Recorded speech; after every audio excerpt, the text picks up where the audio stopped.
The evening of January 30, 2026, on a deserted road under Raula police station, Sri Ganganagar, Rajasthan, a young married couple was found lying motionless on the road after dinner.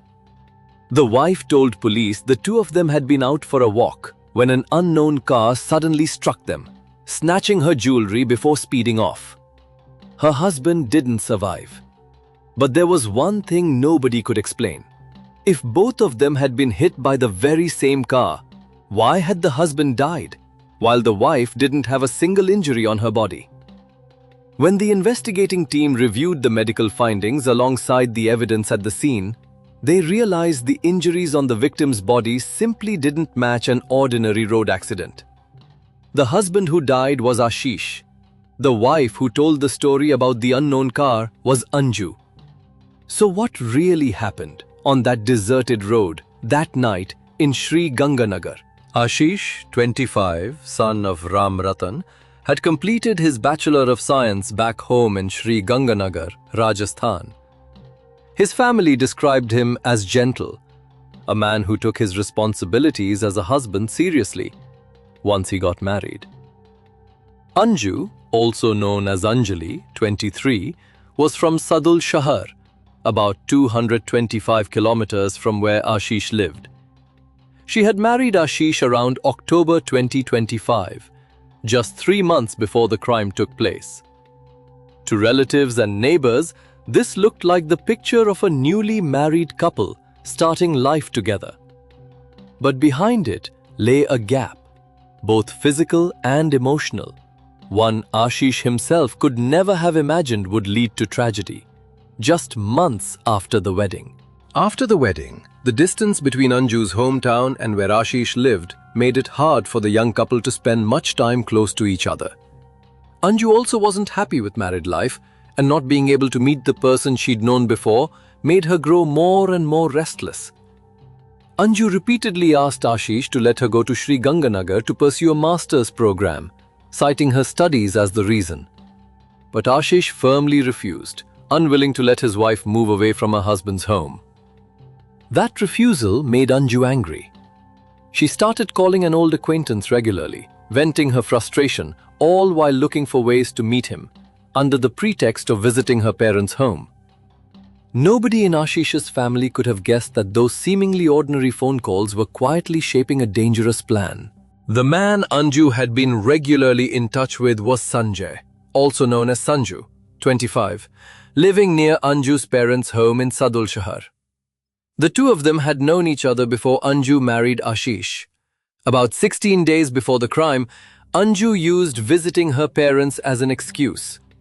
During that time, she met Sanju, and together, the two of them worked out a plan to permanently remove the biggest obstacle standing between them: Anju's marriage to Ashish. On January 30, 2026, Anju returned to her husband's home in the Raula area, Sri Ganganagar. That evening, after dinner, she suggested to Ashish that they go out for their usual walk together. But the road Anju led her husband down that night wasn't chosen at random. It was the very place where a plan, prepared days in advance, was about to be carried out. Around 9:30 p.m., Anju deliberately led Ashish to a deserted stretch of road near a village close to Raula police station. Sanjay was already waiting there along with two friends, Rohit, also known as Rocky, and Siddharth, also known as Badal, both 20. As Ashish and Anju got close, Sanjay's group emerged from the bushes and attacked Ashish.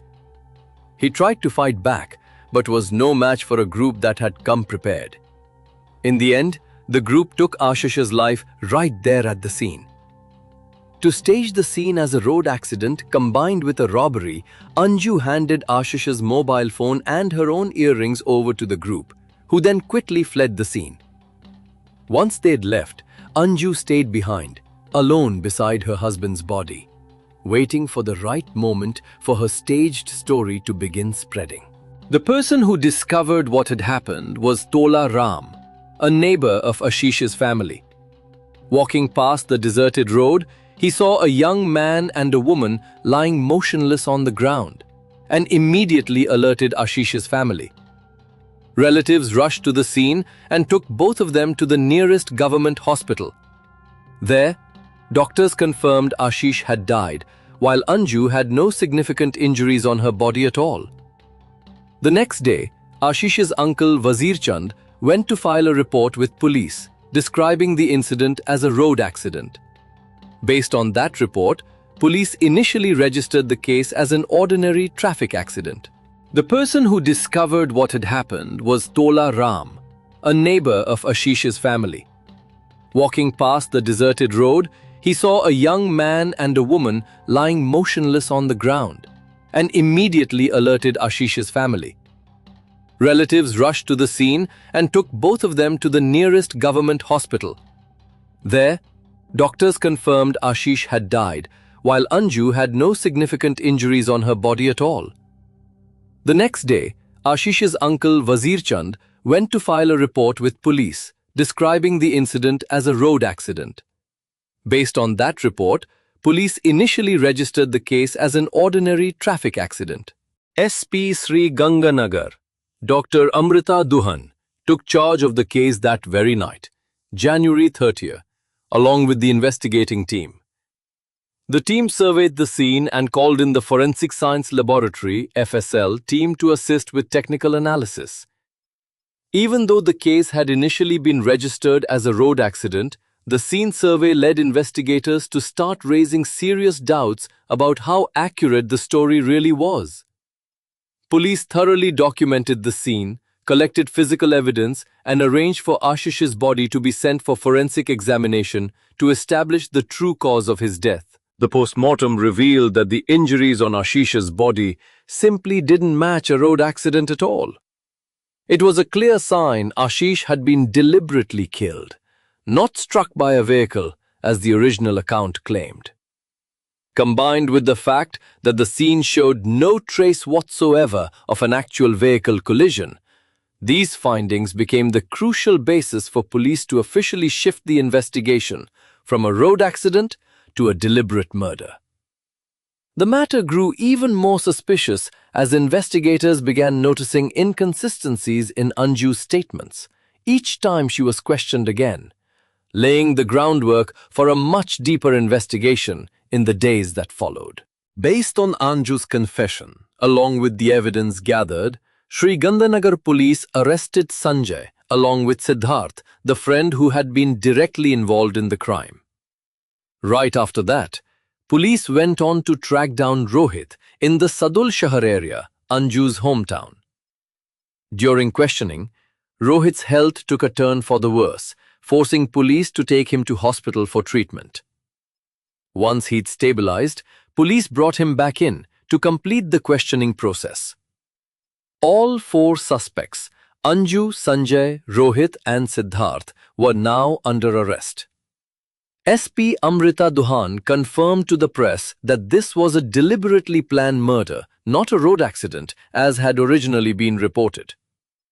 The case quickly stirred up public outrage, with Indian media beginning to draw comparisons with the case that had once shaken Meghalaya, where a newly married bride had also been accused of conspiring with her lover to get rid of her husband. At Sri Ganganagar Police Headquarters, investigators questioned each suspect over several separate sessions before bringing them together for confrontation.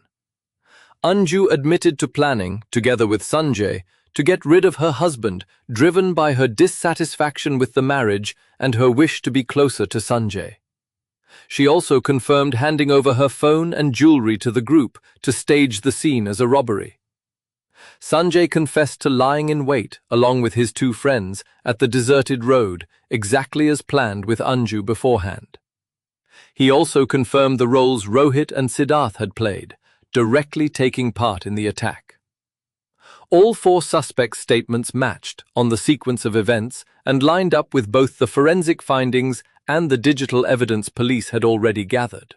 Sri Ganganagar police are currently finalizing the case file, which includes the forensic findings confirming the cause of death didn't match a road accident, call records and location data showing an unusual pattern of contact between Anju and Sanjay, along with consistent statements from all four suspects, on the entire sequence of events. According to the investigating agency, the case file is being fully compiled before being formally submitted to the prosecution. The case continues to draw significant public attention, given its similarities to the incident that once shook Meghalaya. All four suspects, Anju, Sanjay, Rohit, and Siddharth, currently remain in custody, while police continue to strengthen the full body of evidence related to the case. As of when this video was made, the case remains in the final stages of the investigation. All four suspects remain in custody, while Sri Ganganagar authorities finalize the necessary forensic and digital evidence before formally bringing the case before the prosecution. Once the case file is complete and formally submitted to the relevant court in Sri Ganganagar, the case will officially move into the trial stage. Police have said they will continue to provide updates as new legal developments unfold.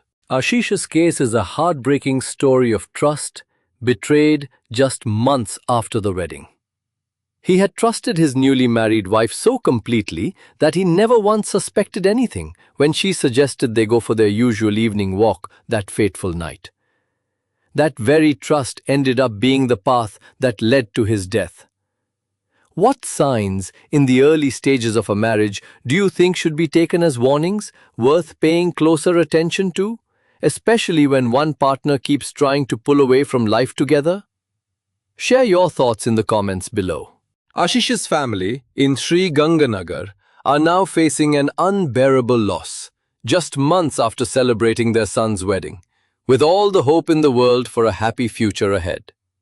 Ashish's father Ram Ratan, along with his uncle Wazir Chand, the man who first reported the incident to police, now has to come to terms with the truth that the very daughter-in-law the family had once welcomed was the one behind his own son's death. Ashish's story isn't just a murder case that happened on a deserted road in Sri Ganganagar. It's a story about how a marriage that had only just begun was quickly twisted by emotions and a relationship that had never been fully resolved beforehand. Ashish had trusted his newly married wife completely, never noticing the quiet undercurrent of unease that had existed from the very early days of their marriage. When Anju's dissatisfaction was never dealt with in a healthy way, it quietly turned into a plan that could never be undone. Next comes the crucial role technology played in solving the case. Call records and phone location data became the decisive link that helped police uncover the truth behind a story that had seemed so perfectly staged. In this digital age, every piece of communication can become evidence that's impossible to deny. And finally, a lesson about truly understanding someone before entering a marriage. A marriage built too quickly, without deep understanding between two people, can carry risks nobody sees coming. Ashish's story is a reminder that love and trust, however genuine, need to go hand in hand with truly understanding the person you choose to spend the rest of your life with. Remember his name, Ashish.